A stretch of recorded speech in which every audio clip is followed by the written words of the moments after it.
We have to have the ability to get on their level, seeing the world through their eyes. You need a lot of support. And it's amazing when parents start talking to each other that they can often find solutions.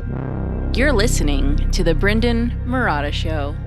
In this episode, I talked to Barbara Nicholson and Lysa Parker, the authors of Attached at the Heart, 8 Principles for Raising Connected and Compassionate Children.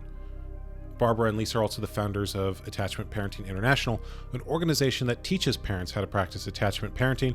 And as you might have guessed from that intro, we're going to be talking about attachment parenting in this episode.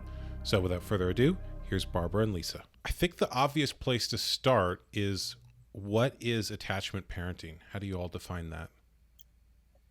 Well, Barbara, you want to go? Go ahead, Lysa.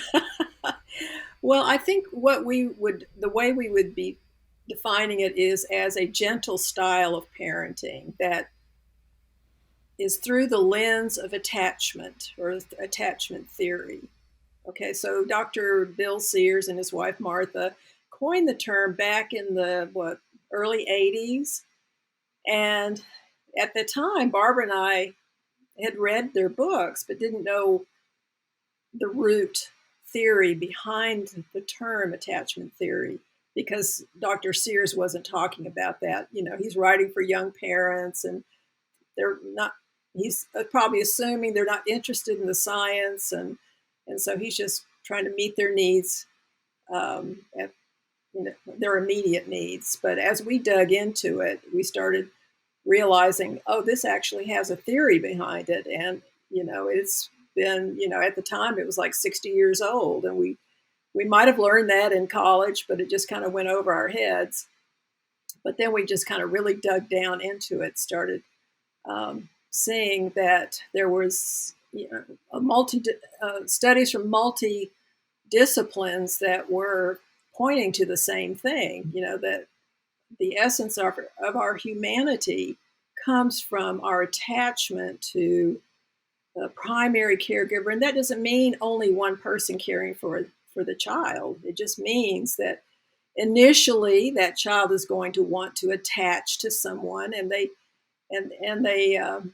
for instance, if the mother's breastfeeding, when the baby's upset, who's it going to want to go to? The mom, because she's breastfeeding and she can calm the baby.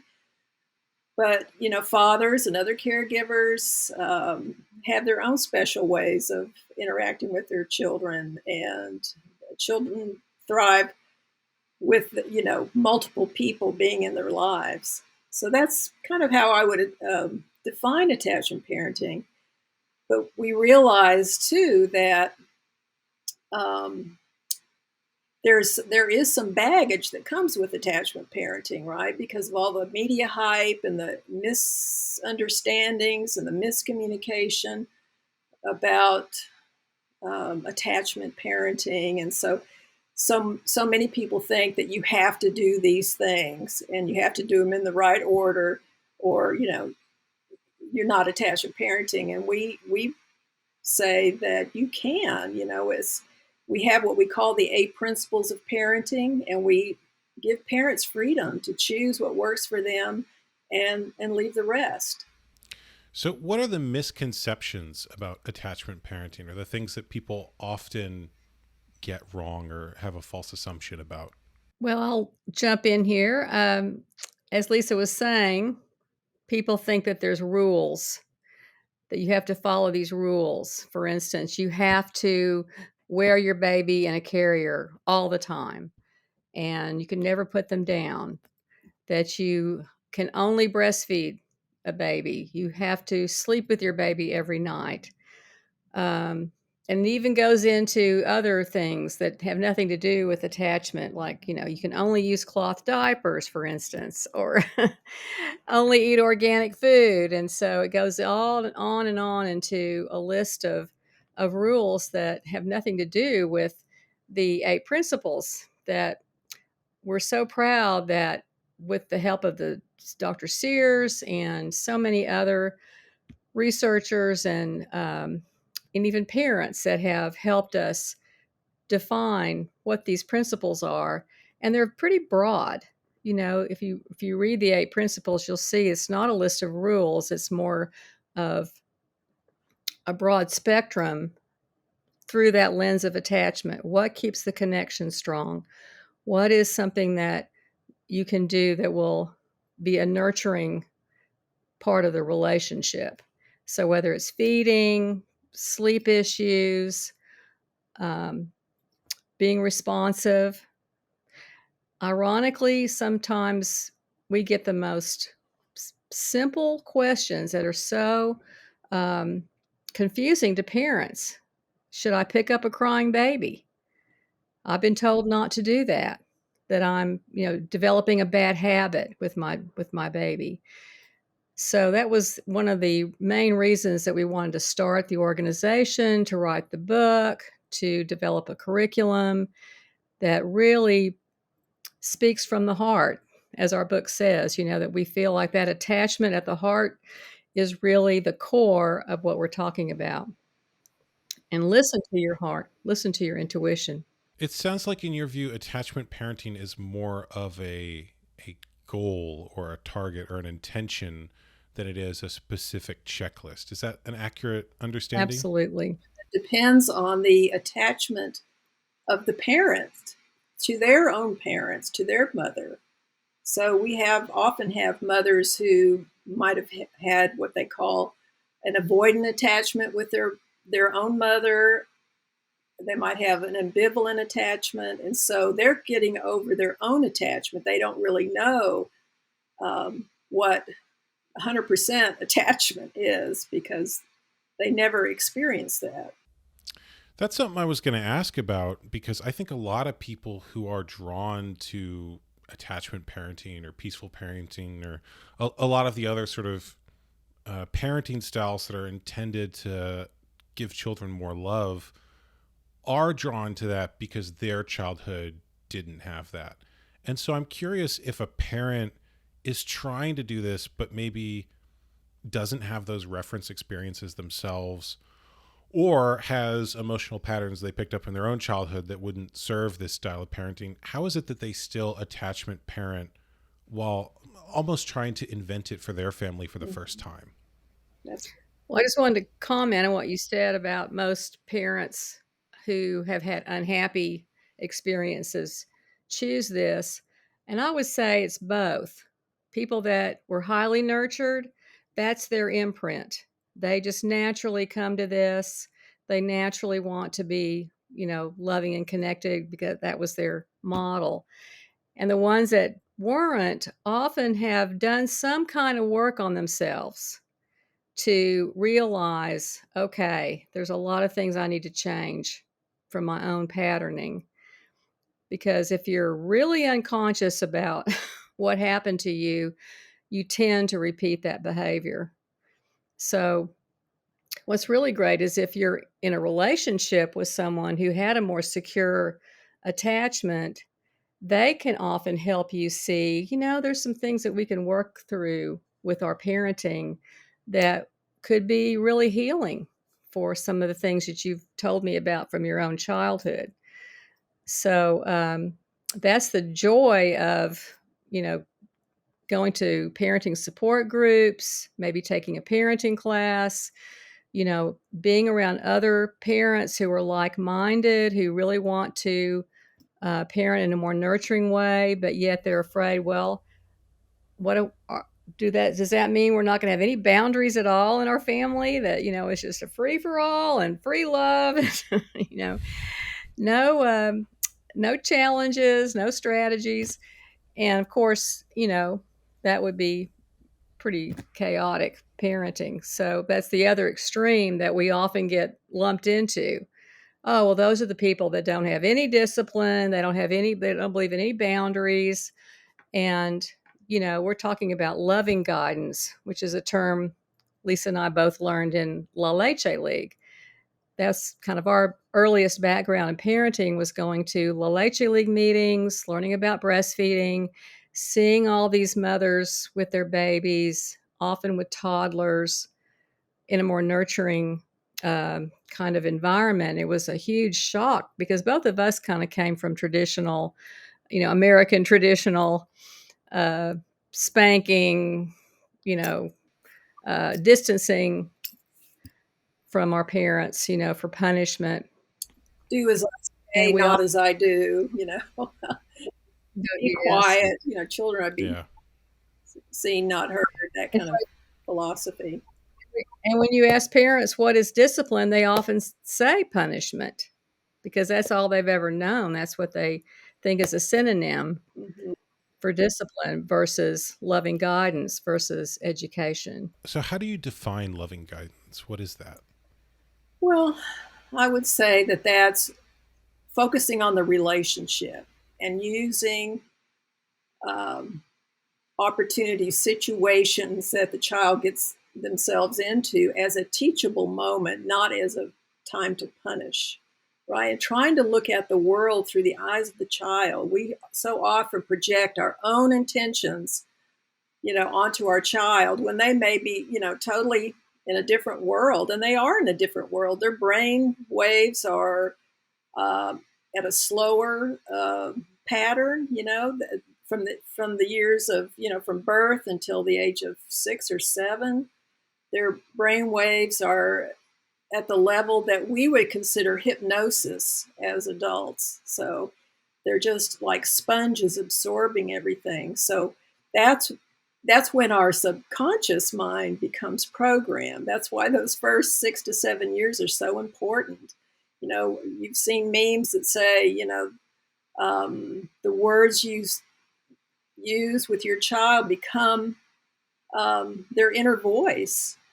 So we need to be careful about the words we use and not be criticizing all the time, and looking at situations innocently and teaching them the appropriate way to interact with a child, for instance, and also knowing child development. For instance, we often think that a 1-year-old or even a 2-year-old should be able to share toys with other children and play fairly, and yet that's not developmentally appropriate for them. They don't know how to share. They're still, they think the world revolves around them when but by the time they become toddlers, and so we have to teach them how to share. And that takes time. Any developmental milestone takes repetition over a period of time, and if they're not ready yet, try it in another month.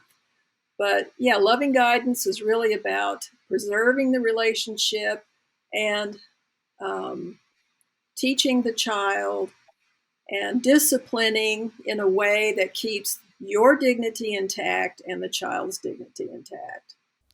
How do you determine whether or not something is attachment parenting? So, I know you have these principles and aren't creating them as a list of sort of hard and fast rules, but surely there's some things that would not qualify as attachment parenting where you might have to sort of draw a line and say, actually, no, that's not what we're talking about. So, how do you determine what is and is not attachment parenting?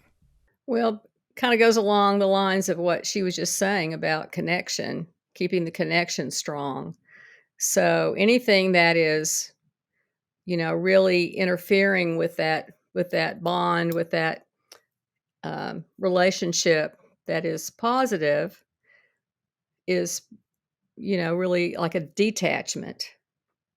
So it could go into the realm of punishment or insensitivity to their signals. And that's what we worry about when things like parents who were told to let their babies cry for a long time, for instance, for bedtime, or even, I'm going to ignore their cries because it's not time for their feeding, whatever the adult parameters are, rather than looking at the need or what's developmentally appropriate. That is definitely not attachment parenting.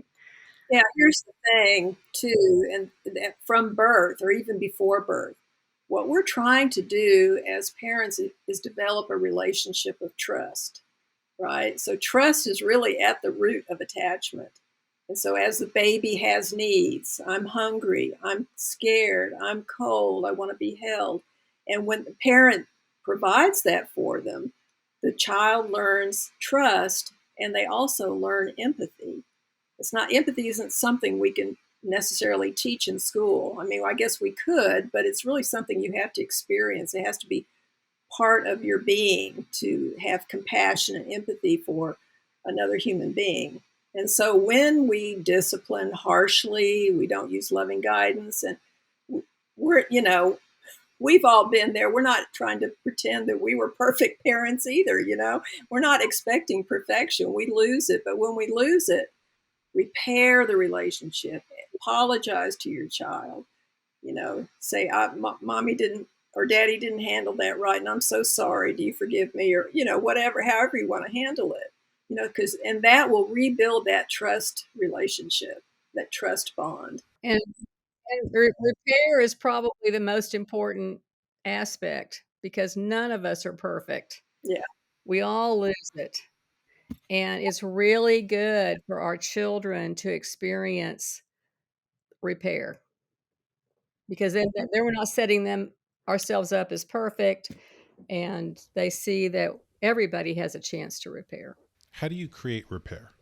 Well, I think her example was really good. You lost your temper, you yelled, you were, not thinking about what you were saying, and you come back to your child and say, now that we're calm, I want a do over. I'm so sorry. I lost my temper. And sometimes we all do that. And there's just so many wonderful examples that are in the literature about repair but one example that I love is from Alfie Kohn. He talks about his little girl, maybe 3 or 4 years old, always having a meltdown in the mornings when they were going off to preschool and always late. And so they did a role play the next day, and he was her and she was the daddy. And it was a wonderful way for them to kind of get in each other's shoes and experience what they were feeling.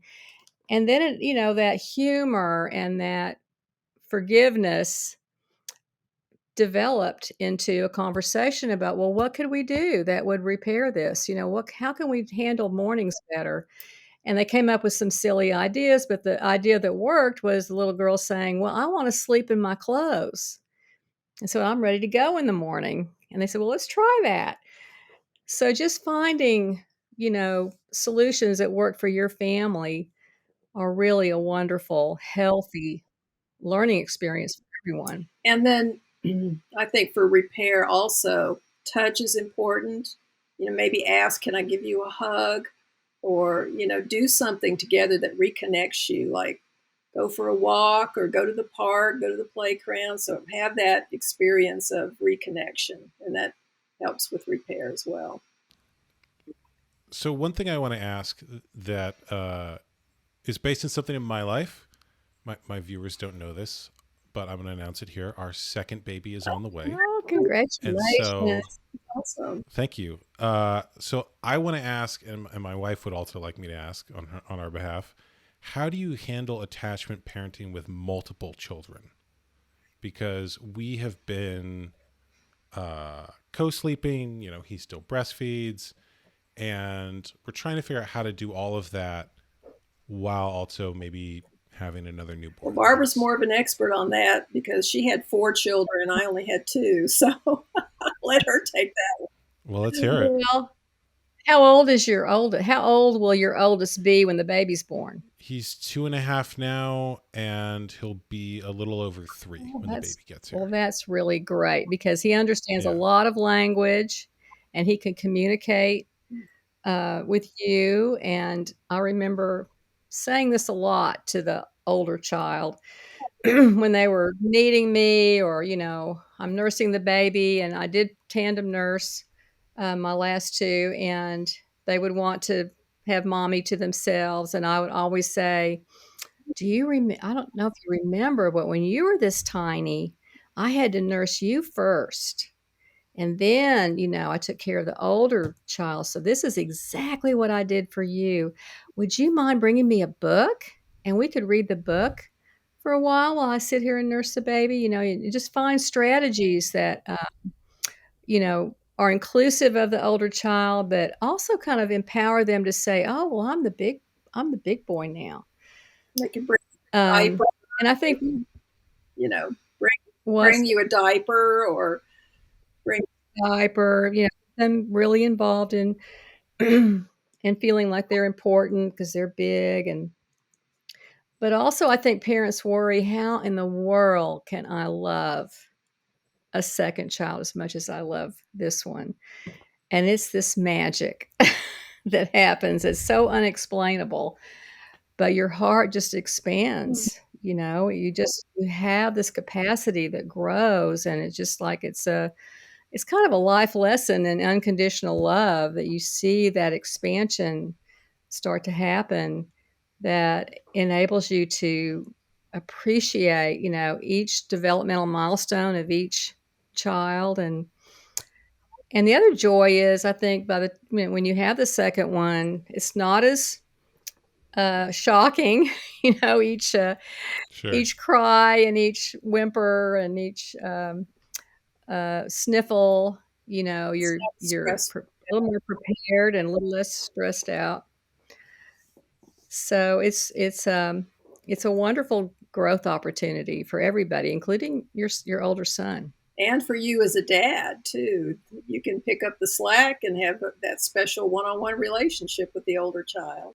Absolutely. Or even sometimes, if the older child needed me, it was my husband that took over with the baby. He got really good with baby carriers, and he'd be um, taking a walk with the infant or the little one, so I could have some special time with the older one if they were really needing me. So it's really a great opportunity to tag team each other and see whose needs are primary right now. The other question I had was around sleep and weaning as it relates to that. So, uh, I don't know if there is a way to do weaning that is good for the child, or is something that, at least in our case, my son would accept. And I also know that he still sometimes wakes up at night. And I'm wondering how to handle that, because obviously with a new baby, there'll be a lot less sleep. Let's put it Yeah, that way. yeah. I would say that depending on your situation, there might be times when you would need to go sleep with your older child in another room if they really were having a rough night, or mommy and baby were having a rough night. And so you needed sleep, your older child needs sleep. So let's go in this other bed and we'll sleep together. As far as weaning, Barbara, you might want to weigh in on this, but start talking to your older child about maybe reducing the number of feeds so that you can get to a point where instead of nursing at night, get up, get them a glass of water, and prepare them mentally. Prepare them. I did this with my younger son, who was around 3, and I would say, when you get thirsty or hungry, I'll get up and we'll get some water, have a banana, and so he was fine with that. And then he nursed her in the day. Every child's different, though. Your son might resist. I don't know. We'll see. Depends on his maturity. He does love his mom, and they have been very successful in creating the attachment, and he has attachment with me too. And the reason I'm asking is because I know how important that attachment is to him. Mhm. So, Yeah, just reinforce that mommy loves you, but we have a new baby, and you're the big brother, and we have enough love in our hearts for everybody. You know, I, mommy doesn't love the baby more, but the baby can't do much. See, he can't sit up, he can't crawl. Pointing out those developmental things, that the baby's so helpless, he has to get as much help as possible. I would say too that, again, those individual differences are something that we learn from our children. And, all of my boys weaned at different ages, just um, one weaned when I got pregnant and I just didn't have much milk left, and he just lost interest. And I would have water by the bed, and if he was thirsty, he was just fine with that. But then another one, absolutely no way he was going to wean. He would nurse through the whole pregnancy, you know, and he was just a little less, maybe emotionally mature. But also, I realized that when he finally weaned, when he was 4, he was 3 when his brother was born, 4 when he weaned. As soon as he weaned, he started having asthma problems. That little bit of breast milk, I think, was keeping him from having a major asthma episode. So it was a physiological thing with him too. So I've learned a lot from, thank goodness I had so much support to keep going, because I was just like, come on, do you really need to nurse this long? But I never said that to him. I was just trying to be sensitive, and and he got to where he was very happy with baby gets nursed first, no problem. And that last year, he maybe nursed once a day, and that was maybe to take a nap or to go to bed at night. So it was very minimal. And I think we even had like a wean party on his 4th birthday. He said, "Okay, I'm ready," and I said, "Oh, good, we'll have a party." And so I learned a lot about their innate physiological needs is just as important as their emotional needs, and listening to our children is really what it's all about. One thing you talk about in the book that I really appreciate is the concept of attunement, of trying to tune into someone else's emotional reality and their needs. And I'm wondering how you think someone could go about practicing attunement or creating more attunement with their child, because it seems like a lot of the things that parents do that don't work with their children are due to a lack of attunement. So how do we create more of that? We have to have the ability to get on their level, again, seeing the world through their eyes. Um, and, listening to them and playing with them. Play is a great way to attune, to attach. And as we talk about in the book, how it stimulates all these positive chemicals in our bodies and in our brains. Anytime that we could do that, we are attuned. And it's also about asking the child questions if they're verbal, or if they're nonverbal, you're trying to figure it out. We just have to get out of our adult brains and think the way the child must be thinking, and you know how this big scary world can be um, very intimidating. um, but if we stay with them, from infancy on, and once they become toddlers and they start developing their own autonomy, this is when parents start having trouble with their children, and trouble staying attuned. But if at the heart of what's going on you think, I want to preserve this relationship, and I'm going to use these situations as a teachable moment, um, and then as the child gets older, consulting with them. We adults tend to impose rules on our children, and we think, oh, they're just going to listen to us because we're the parents. That was what we call that top down, or that power over the child. And what we're striving for is that power with the child, because kids are different these days, and you can't have that power over kind of model anymore. And I see that with my grandchildren. They just rebel, rebel, rebel. But if you work with them and say, well, what can we do differently? This happened. Of course, we talk about Gordon Neufeld. He talks about collect before you direct, right? So what he really is saying is connect first. The culture says, you should spank them, you need to discipline them, take their privileges away, but connect with them, and then talk to them, and then say, how can we do this differently? What happened? Like, you left your bike in the yard and it got stolen, or, you lost your toy because you left it somewhere, so helps them learn strategies to solve problems, find solutions. Nothing is black and white. Let's find solutions together. And my granddaughter once said, she calls me Gigi. She said, Gigi, thank you for helping me find a solution. So I try to focus on that. Let's find a solution instead of, oh, the world is going to end. It's life is terrible. But all of those, it's the day-to-day things that you do with your child that keep that attunement. And I would add to that, just thinking back about infants again and little children.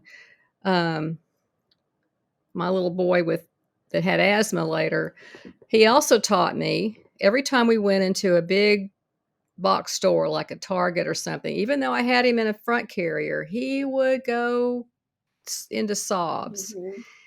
And that attunement helped me realize there's something about the fluorescent lights, the smells, Air the conditioning. overstimulation. Who knows? Yeah. But he was highly sensitive to his environment. And so I tried to avoid, taking him into a store like that until he was a little older and he was, a little more able to do that. And what we really worry about is now the situation with having your phone in your hand all the time. You're in a restaurant with your infant, you're with your baby, with your toddlers, you're handing them a phone. You're, Yeah. it's really, I know that, I'm as guilty of it as anyone, needing my phone with me all the time. But if I've got a baby with me or a toddler with me, I turn it off and put it in my purse and I'm all yours. Mm-hmm. So, you know, finding, being more conscious now as a parent is so, so important that we're going to lose that attunement. We're going to lose those little signals if we're ignoring them all the time because we're on the phone and the child's trying to get our attention and then they give up. And some children are more easily give up than others. The ones that don't give up are the ones that, we think of as, difficult children, but actually they're more, I think what, the the evolutionary biologists would say they're stronger and more adaptive to say, no, you are not going to ignore me. You are going to pay attention. I will not give up. So the children that we think of as more well-behaved and, give up more easily, we should be more concerned about. They need our attunement as much as anybody and find out what's going on with them. We don't want them to shut down. Yeah, in our book, we talk about how breastfeeding or just feeding your baby is more than just putting food into them. It's about the attachment, the first lessons of attachment, and that attunement. So when you're holding your baby and you're breastfeeding, the baby's looking at you and you may be babbling, talking. So that's not the time to get on your phone and start checking your emails and texts. It's tempting. We're not being judgmental of people, we know, but just again, being conscious and cognizant of, okay, if they go to sleep, that's one thing. But if they're awake, they're looking around, they're learning, they're trying to connect with you. Those mirror neurons are trying to connect. And those are opportunities to learn for the child and to teach for the parent and to attune. Well, I wanted to ask about that because to me, things like attachment parenting are instinctual and obvious, Mm-hmm. but the larger culture does not Mm-hmm. support them.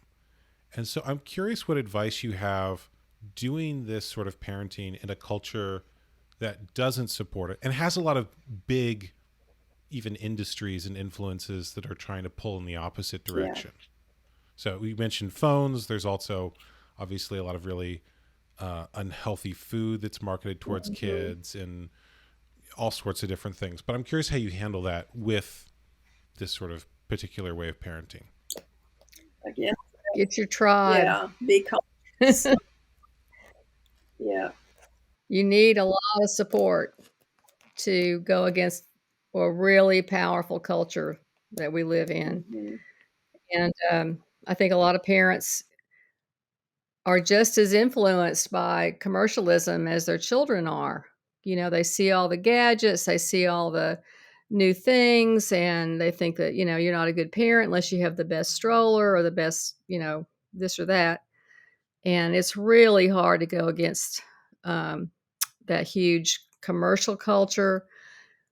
And, if you weren't raised in a home that had, that people cooked at home, I mean, a lot of children, adults now are raised by families that didn't really ever cook and they don't really know about nutrition.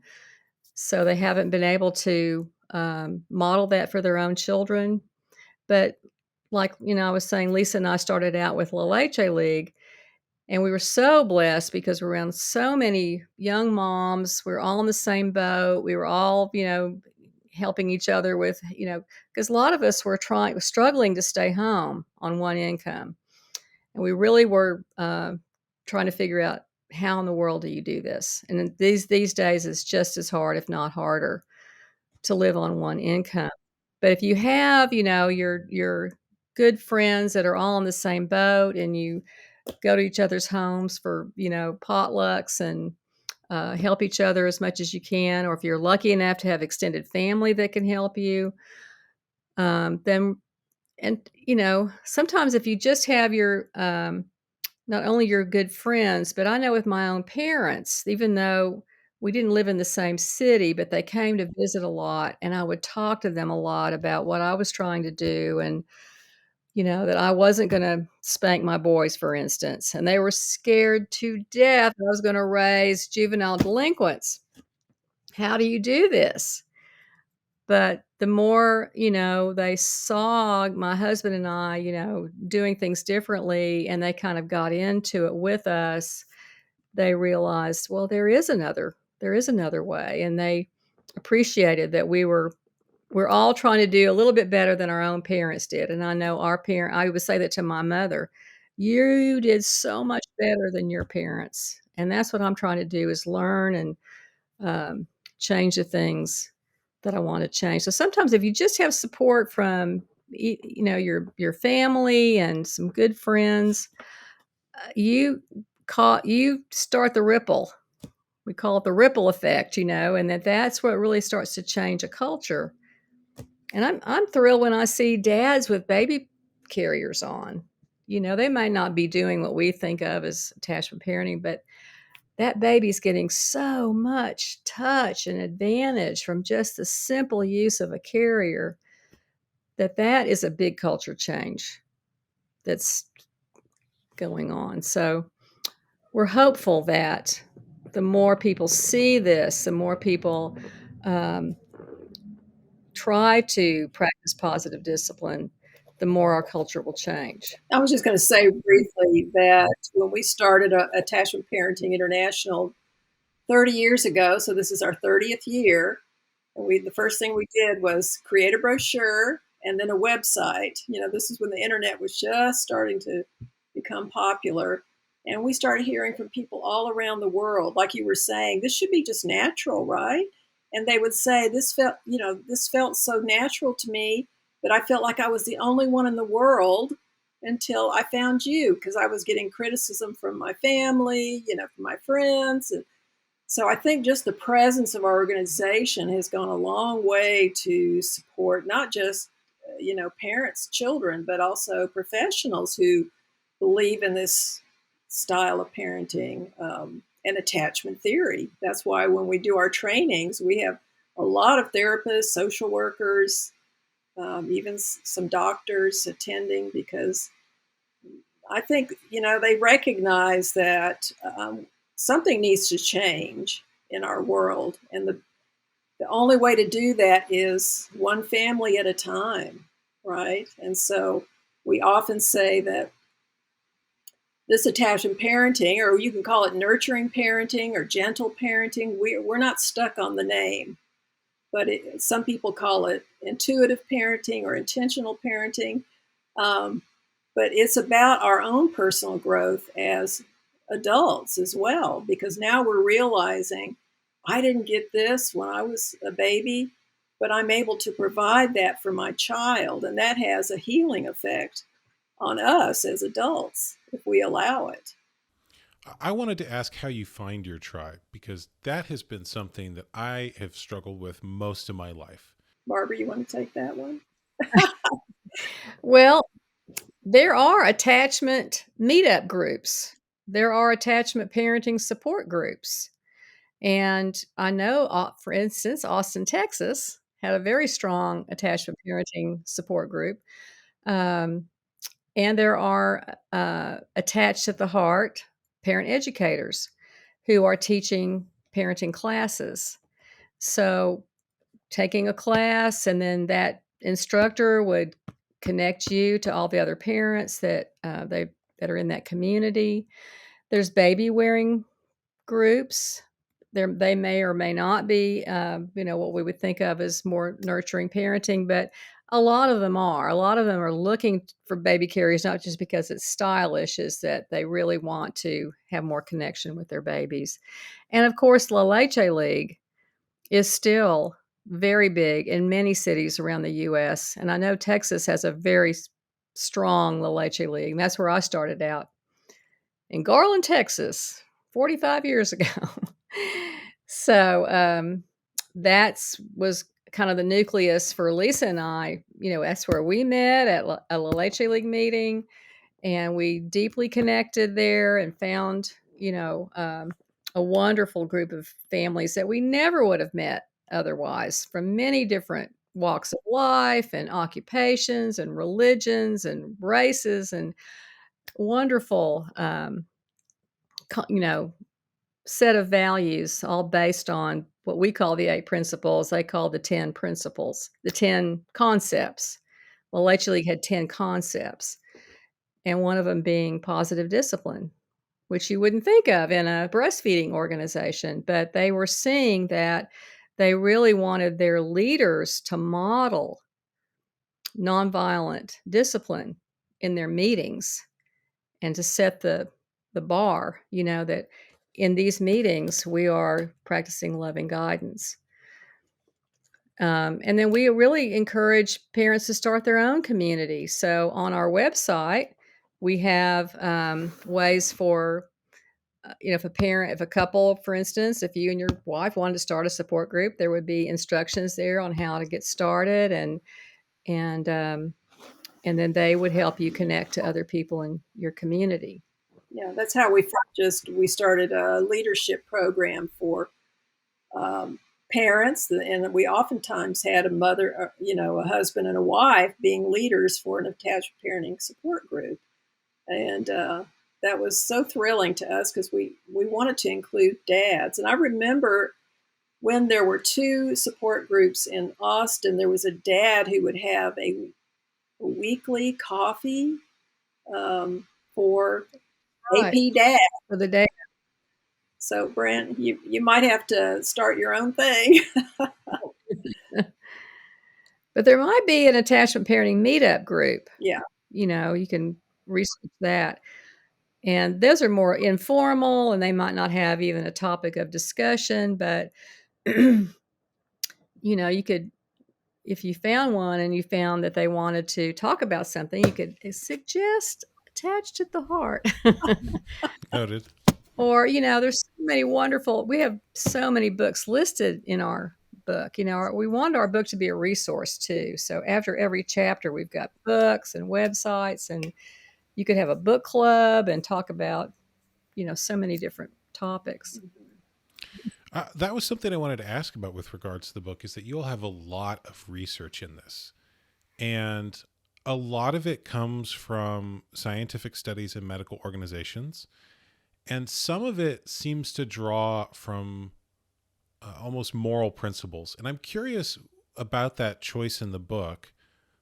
Is attachment parenting something to do because the science backs it up, or is it something to do because it's just a morally good thing to do, or is it something to do because the heart wants to do it? And it seems like those are almost separate ways of approaching the issue, that you touch on all of those in the book. But I'm curious if there's how you sort that all out, or is there one that seems more important than the Well, I think others? Dr. Sears gave a great example about if we were on a deserted island, what would we do? If we had a child, a baby, and we were on a deserted island, we would just follow our instincts, right? And just meet the needs of the baby and just do our thing. But we're so bombarded by the culture, and our culture in particular demands research, demands the science, when we know from our heart that this is the right thing to do. We know from our heart this is what our babies need from us.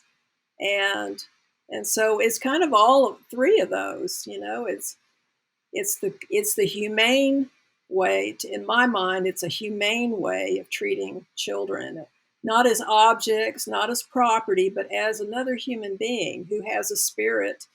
And you want to help develop their spiritual nature, regardless of religion, but more of that's where our humanity comes from. It's that compassion and the empathy, and being able to follow our instincts, because we were taught for generations that humans had no instincts, only animals had instincts, but we do have instincts, and we're learning that more and more. When a baby is crying it out in a room, and the mother's told don't go in there, and she is tearing her heart out, or tearing her the father's heart out, because it's telling you that's not right. The baby needs you, and so you should follow your instincts and pick up the baby and disregard any of the cultural um, instructions or myths about caring for children.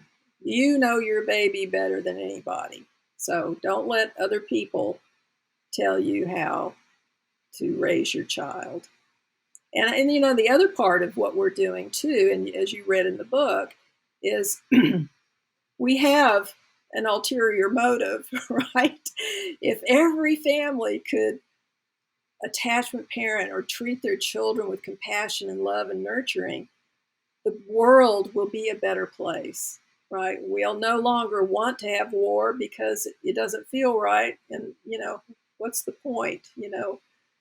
Can't we just live in peace? I know it sounds kind of hippy dippy, but, you know, we have to do something to change our world. It's really in a lot of chaos right now. But I think there are more heart centered, more heart oriented people than there are violent warmongers. So I think it's just the people um, that have that sense of humanity are going to eventually rise above all of this violence and chaos that we're experiencing. Maybe not in my lifetime, but eventually. It sounds like the research is almost intended to get the mind to go along with what the heart already Mm-hmm. knows. Is that fair to Exactly. say? Yeah. Well, I wanted to add that the good news is we have so much more research now that even when we started API on epigenetics and hormones and all these things that even the attachment researchers, John Bowlby and Mary Ainsworth, they didn't have access to all of this. So it's exciting to see how it continues to confirm what the heart is saying. Epigenetics, for instance, is just talking about that, our genes turn on to their highest potential due to the way the biology of the child, how they're treated, their environment. So we know a lot about hormones like cortisol. So when a baby is crying and crying and crying, it's almost like they're getting PTSD because they're getting a bath of cortisol in their brain. So now that we know about cortisol and how damaging this can be to the brain if it's over and over again, especially for some dads who might be a little more science oriented than the mother. That's just how it tends to be. They really appreciate the science that, well, my wife keeps telling me I should go in to the baby, but now the science is confirming, because we have these old wives' tales they were also supposedly scientific. We talk about that in the book. Back in the 20s and 30s, of the last century, 100 years ago, were still suffering from these psychiatrists or psychologists that were saying, don't pick up the baby, you're going to ruin them for the rest of their lives. And so mothers who were reading magazines with these articles serialized, it became the cultural norm. I want to ask about the research because if the research said something different than the heart, which should you go with? And I think this question is important because, 50, 70 years ago, the research said a lot of things that we now know are wrong. Mm-hmm. Like, oh, don't pick up your baby and, use formula, and formula being somehow better. And even now, I'll, for example, the subject of epigenetics, I've talked about that before, and I've had some friends who are more knowledgeable about genetics say, well, the science there is a little more complex than you're making it out to be, and it doesn't necessarily support the, ancestral trauma narrative. And I haven't done the research there to know for certain who's right. Mm-hmm. But I don't know if I need that research to say, well, we should treat people with love and kindness. And so I guess I have a question there of how necessary the research is and what you should do if the research is in conflict with an instinct. Well, I would say definitely follow your heart, follow your instinct, because you know your child better than the researchers, right? And I won't go into it now, but just to say quickly that my father was a pilot in Korea, and his electronic gauges went out, and or were telling him something different than the compass in his plane. And he thought, what do I do? What do I do? Do I follow the gauges or do I follow the compass? And he thought, well, God made the compass, so I'm going to go with that. And he saved his life by doing that, following his instinct on that. So just a quick story on that our instincts are often right. I mean, we've seen this doing research for our book, that we'll find sometimes some research that seems to conflict with what we're saying, and then you find the opposite study, and you have to sometimes dig deep into, well, how was that research conducted? What are the so you really have to be almost a trained scientist to sometimes read some of these studies, and some of them are very poorly done, but yet you also have to you have to follow the money sometimes. Sometimes you'll see research is coming out, and it's being broadcast by the Or funded by the Infant Furniture Manufacturers Association, or somebody Right. is going to make money. If somebody's making money off of something, yes, it really does send up a red flag. So, ironically, you cannot make money off of breastfeeding. You cannot make money off of nurturing parenting.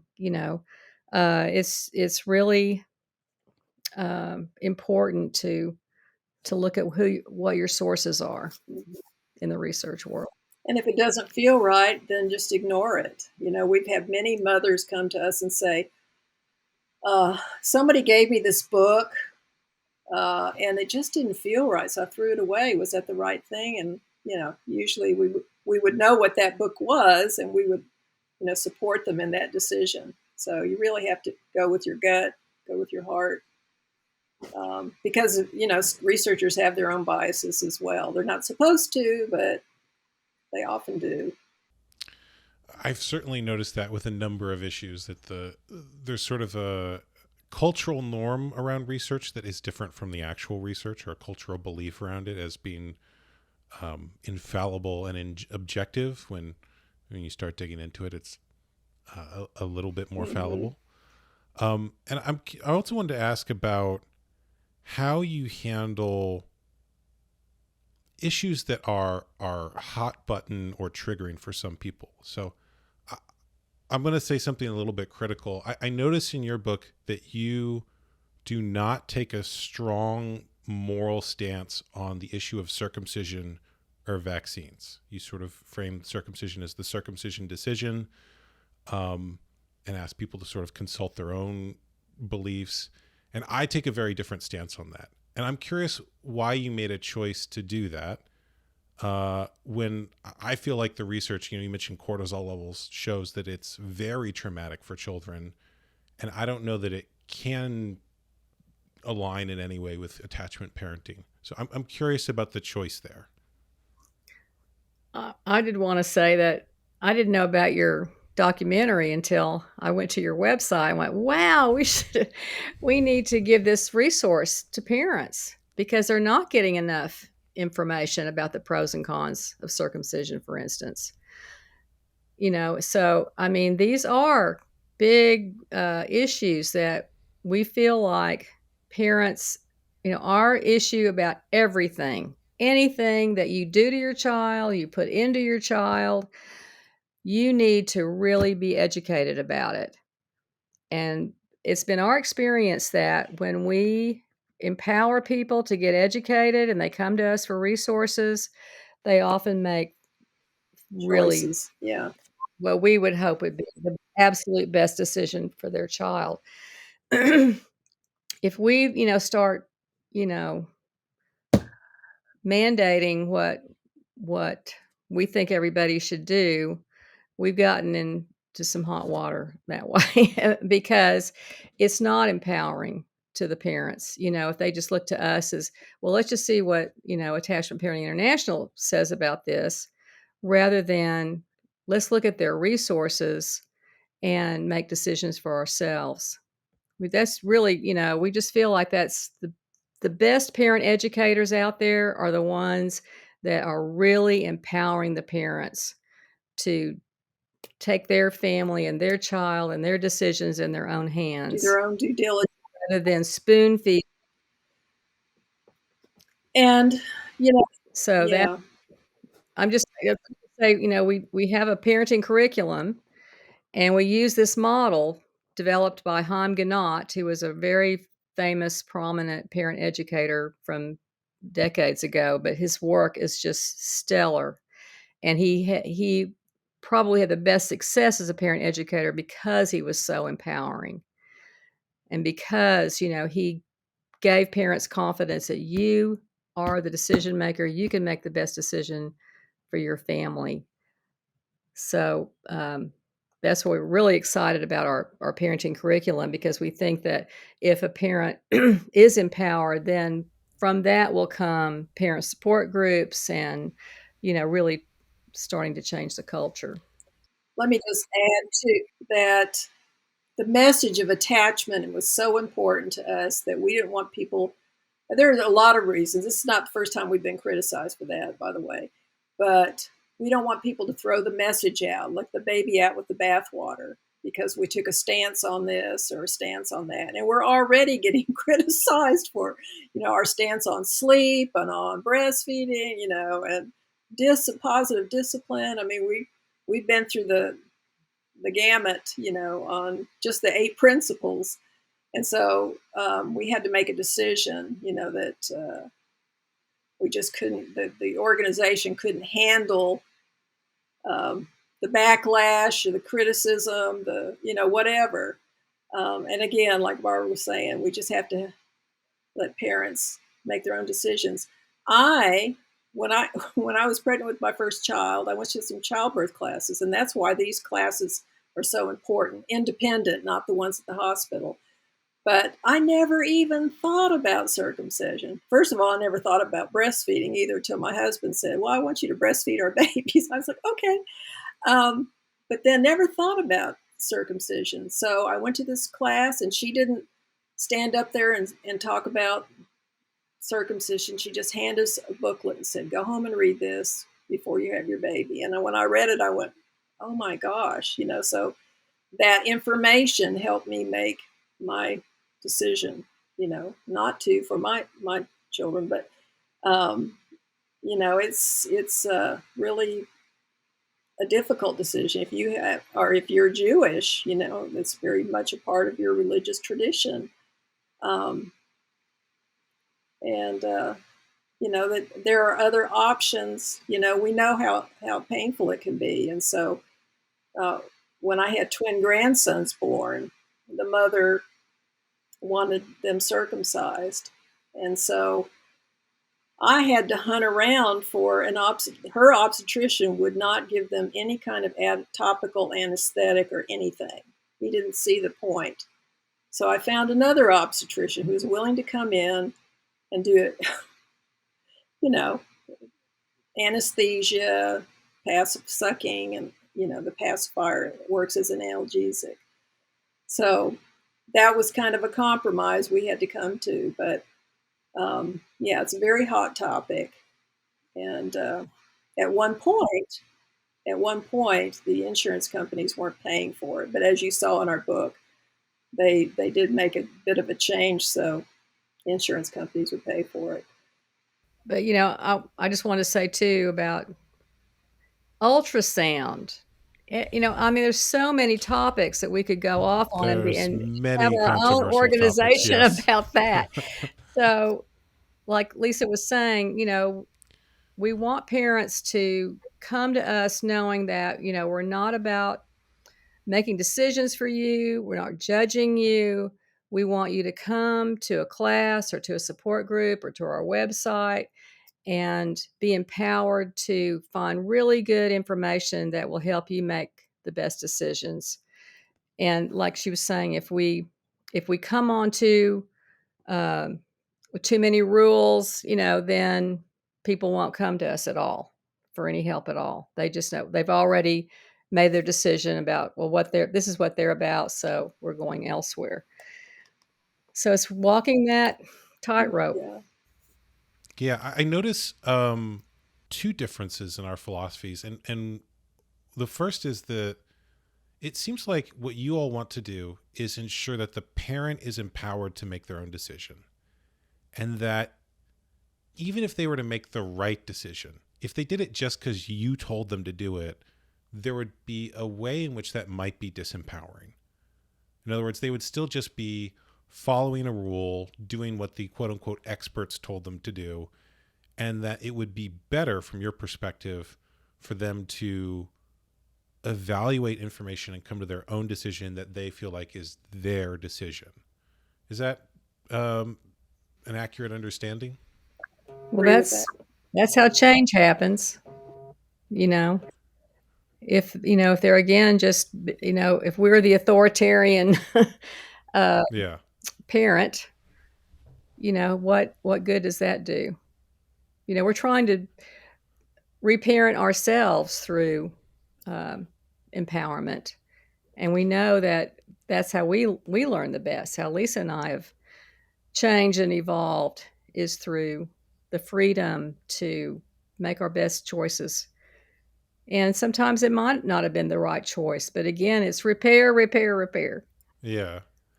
I'd add too, there's another difference of perspective, which is that I like hot water. I like being in hot water.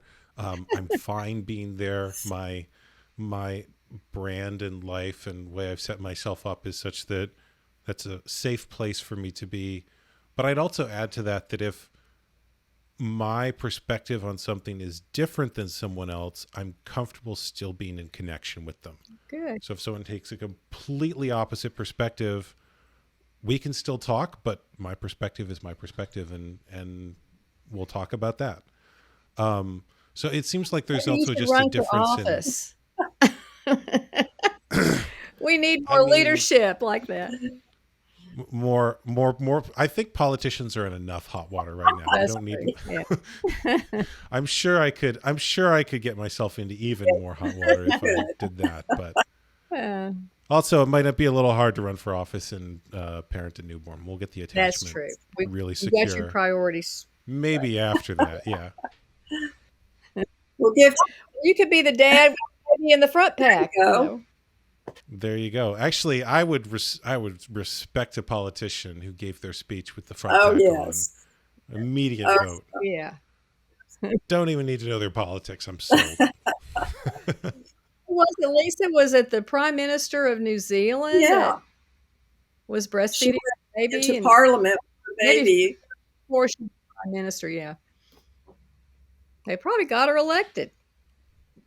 That is something I wanted to ask about those. There's a one of the big elephants in the room with parenting is economics. Just the fact that most people need two incomes, and that means that mom has to go back to work sometimes earlier than she might prefer, and kids end up in daycare. And I know that you talk about in the book a sort of caregiver roulette that happens with daycare.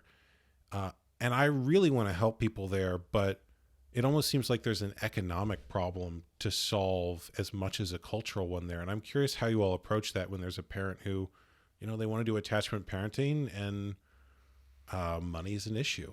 Yeah. Unfortunately, our society sets it up for parents to have to make those kind of choices between the child and my job. Whether you're an essential worker, working um, um, fast food or utility worker, or if you're even higher up the professional ladder. Even in academic institutions, I've heard this from others, that research attachment, they fail to give their professors time off, maternity leave, when they have a baby. It's like laws have got to change, and that's where you could be very important. And we talk about a little bit about that, in the beginning of the book, about how laws have to change. This has been set up to make us fail, to create so much stress, and to make these horrible decisions about going back to work or, meeting the needs of my child. We shouldn't have to do that. And most other developed countries don't have, parents don't have to make those choices. We're the last ones, to, not allow parents to have maternity, paternity leave, or provide quality daycare. It's more than just about having more daycare. We need quality daycare. We were, in the 90s, I guess, early 2000s, we were learning about studies that were being done on daycare, and it was atrocious. 80%, they said, this is Carnegie Foundation, found that 80% of daycares were substandard, and that they had a higher turnover rate of caregivers than a gas station attendant. And I don't think that needle has moved all that much since then. So there's just a very complex problem. But we do offer some solutions in the book, some ways that parents can try to, overlap their work schedules.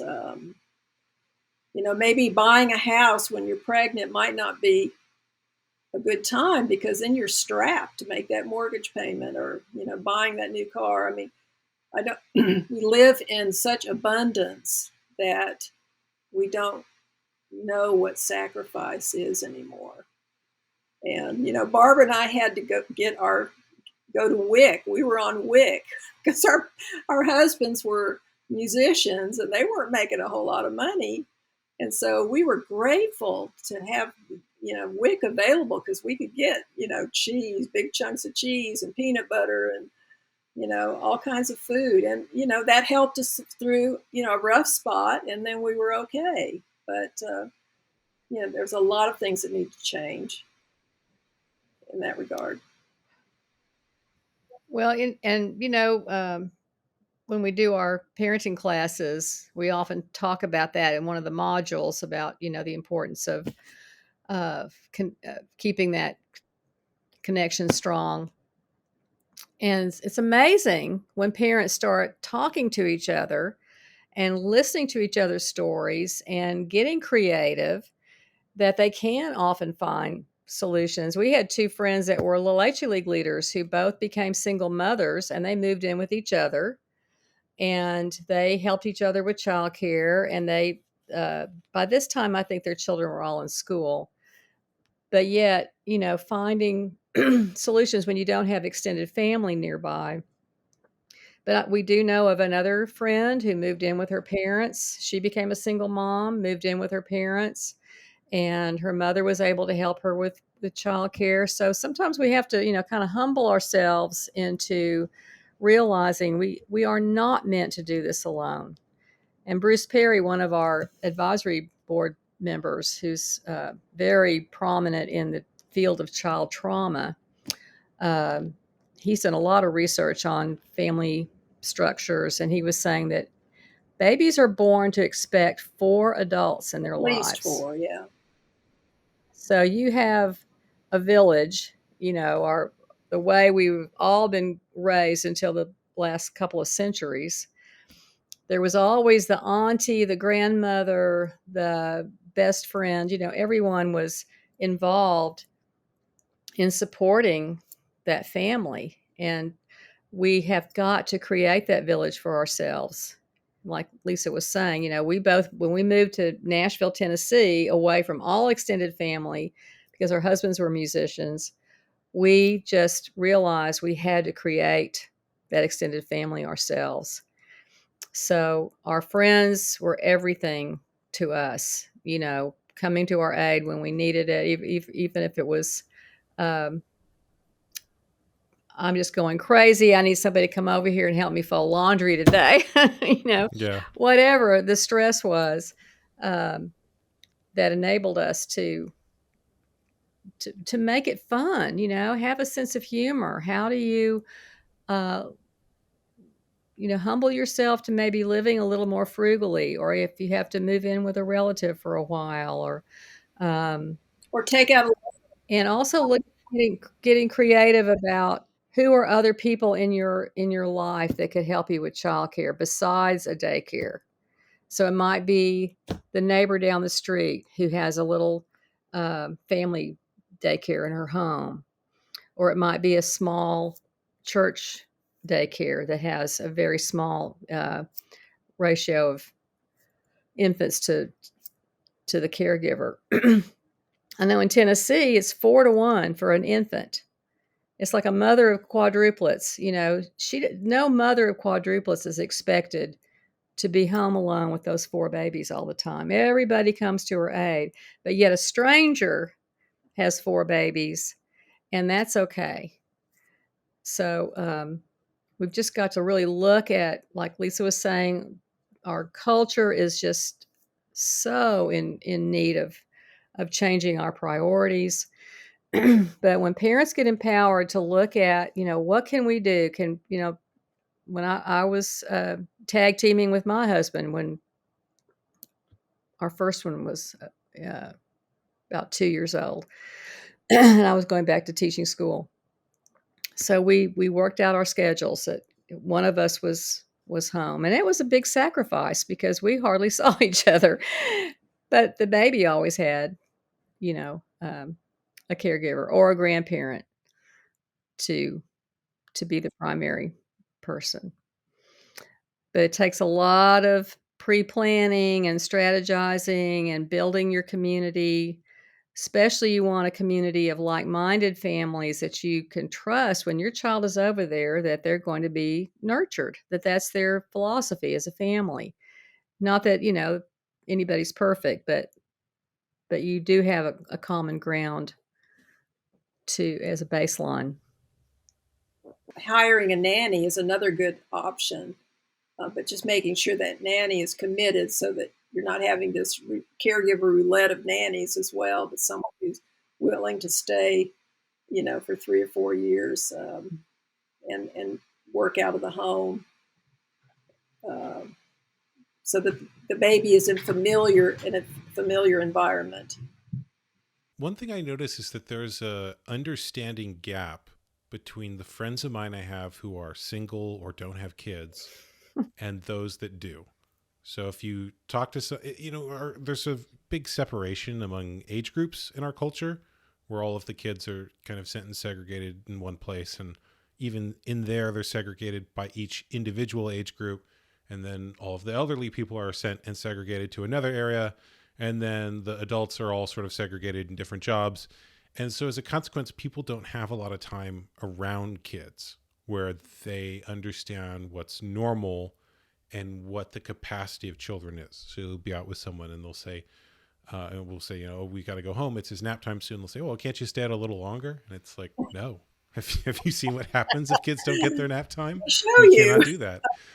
But they don't know because they haven't been around that. So I'm curious how we create that understanding and then also find people who already have it, because it seems like people develop it as parents, and then by the time they're done with that phase of their life, well, now they have the understanding, now that it's long after that.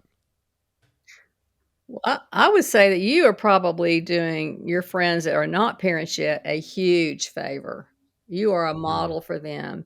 You are explaining to them, well, they'll not only will they have a meltdown, but it's not fair to them. They've reached their limit, so now we're going home. I remember before I was a mother, we had one couple in our little group of single friends, or unmarried or married with no children. And that's how the mom was in that couple. She always took care of the baby first. She always said, y'all can continue on and have your fun, but I'm going back to the bedroom with the baby and I'm done for the night. And I just saw her adult son when I was in Texas a few weeks ago and told him that story. He was just like, wow, I never knew that about my mom. But I just want him to know that it really touched me, and it was a great example to me, that she put that baby first. And I just think that, sometimes we don't realize what a powerful effect we're having on our friends that aren't there yet. And they may come to you later and go, boy, you were right. Or I've learned a lot from you and I appreciate that. I was just going to say we've long said we need to get some kind of child development into high schools, if not middle school. Just teach them the basics, about child development.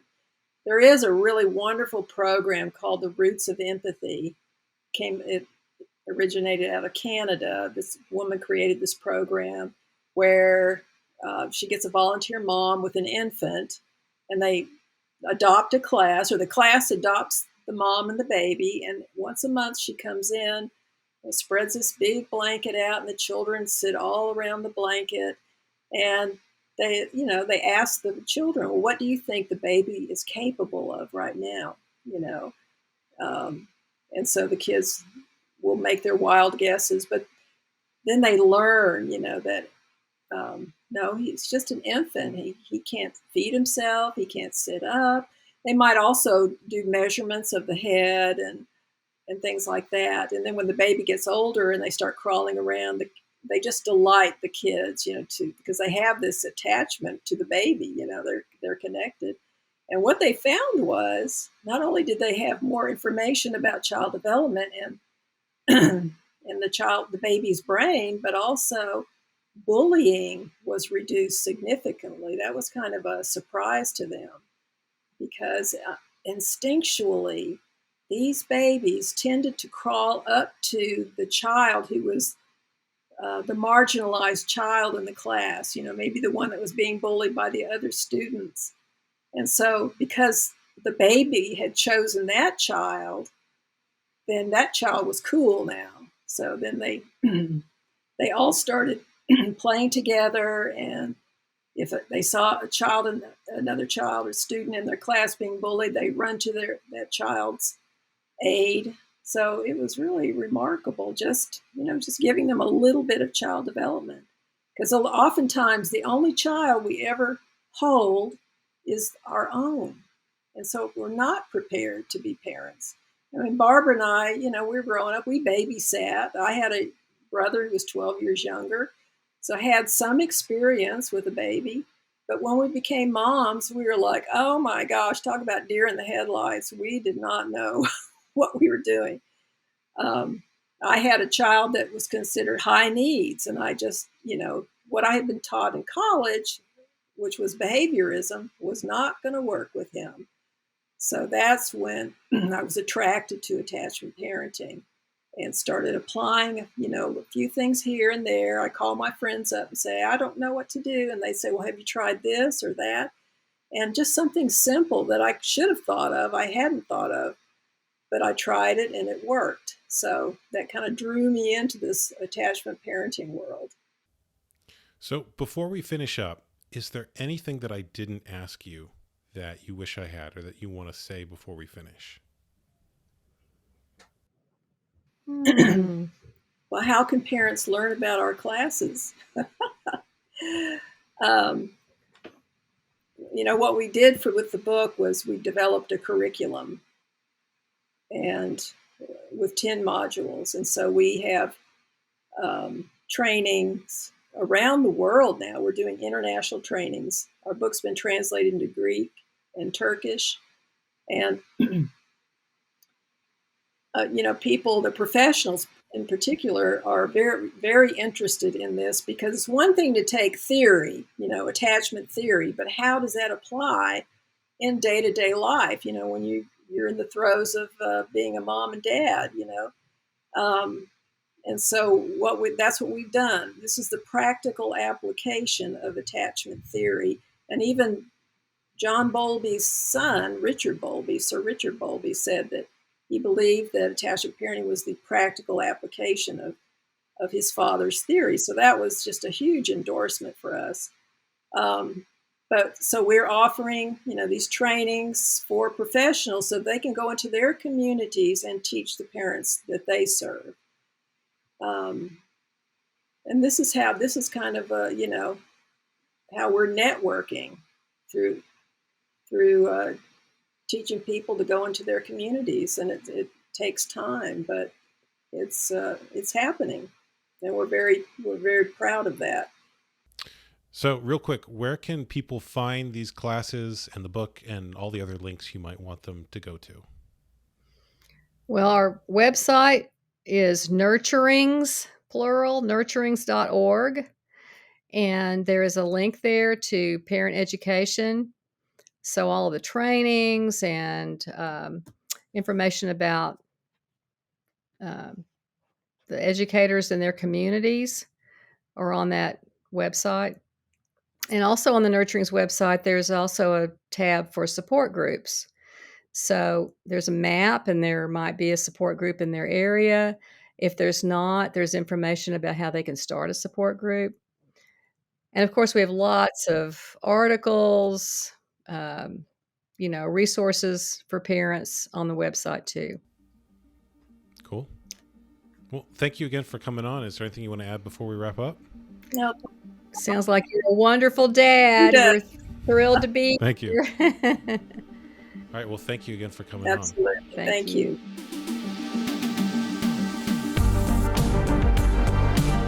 Thank you for listening to the Brendon Marotta Show. If you liked this episode, please leave a positive review on whatever platform you listen to podcasts on. If you really liked this episode, please support the show and become a paying subscriber, giving you access to special bonus material only available to supporters of the show. I want to thank you for listening to this show, and I will talk to you all later.